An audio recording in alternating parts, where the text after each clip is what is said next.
اور اس کتاب کے سب سے بڑے اور حتمی نظریے کی طرف آئیں تو وہ بحث جو 100 سال سے چل رہی تھی اس کا کیا بنا؟ وہ پرانی بحث اب مکمل طور پر ختم ہو چکی ہے۔ مصنف اس ایپیلاگ میں ایک بہت ہی حتمی اور واضح اعلان کرتا ہے۔ جی، وہ جو جملہ اس نے لکھا ہے کہ نیچر ورسز نرچر از ڈیڈ۔ بالکل، نیچر ورسز نرچر از ڈیڈ، لانگ لیو نیچر وایا نرچر، یعنی فطرت بمقابلہ تربیت کا نظریہ مر چکا ہے، فطرت بذریعہ تربیت زندہ باد۔ کیا کمال کا نظریہ ہے!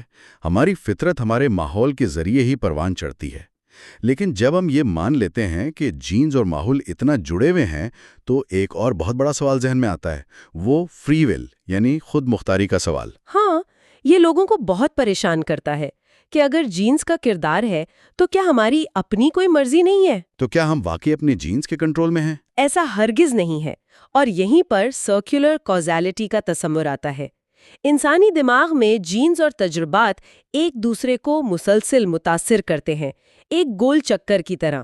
یعنی جینز ماحول کو سن رہے ہیں اور ماحول جینز کو ہدایت دے رہا ہے۔ دی بالکل قائم رہتی ہے۔ جینز انسان کو محدود نہیں کرتے، بلکہ وہ انسان کو قابل بناتے ہیں، وہ انیبلرز کے طور پر کام کرتے ہیں۔ یہ تو بہت ہی زبردست بات ہے۔ یہ علم سننے والوں کو یہ احساس دلاتا ہے کہ وہ بے بس نہیں ہیں، ہم اپنے فیصلوں کا مکمل اختیار رکھتے ہیں کیونکہ ہمارا سسٹم اتنا لچکدار ہے۔ بالکل، اور یہ معلومات ہماری ذاتی زندگی اور ہمارے روزمرہ فیصلوں کے لیے بہت اہمیت رکھتی ہے۔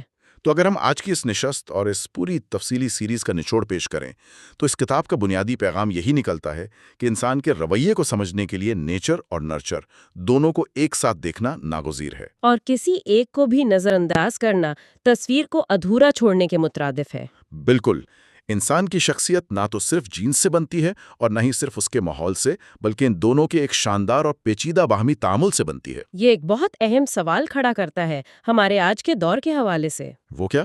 وہ یہ کہ اگر ہمارے جینز مسلسل ہمارے ماحول اور تجربات کو سن رہے ہیں اور ان کے مطابق خود کو ڈھال رہے ہیں تو ہم آج بالکل اس لمحے اپنے جینز کو کیسا ماحول اور کیسے تجربات فراہم کر رہے ہیں؟ یہ تو واقعی سوچنے کی بات ہے۔ جی، کیا ہم جان بوجھ کر پورے شعور کے ساتھ اپنی حیاتیات کو بہتر بنانے کا انتخاب کر رہے ہیں یا ہم بس حالات کے دھارے پر بہہ رہے ہیں؟ یہ وہ زاویہ ہے جس پر ہر انسان کو خود غور کرنا چاہیے۔ بہت ہی گہری اور فکر انگیز بات ہے یہ، اور اسی سوچ کے ساتھ ہم آج کی اس تفصیلی علمی بحث کو اختتام کی طرف لے جاتے ہیں۔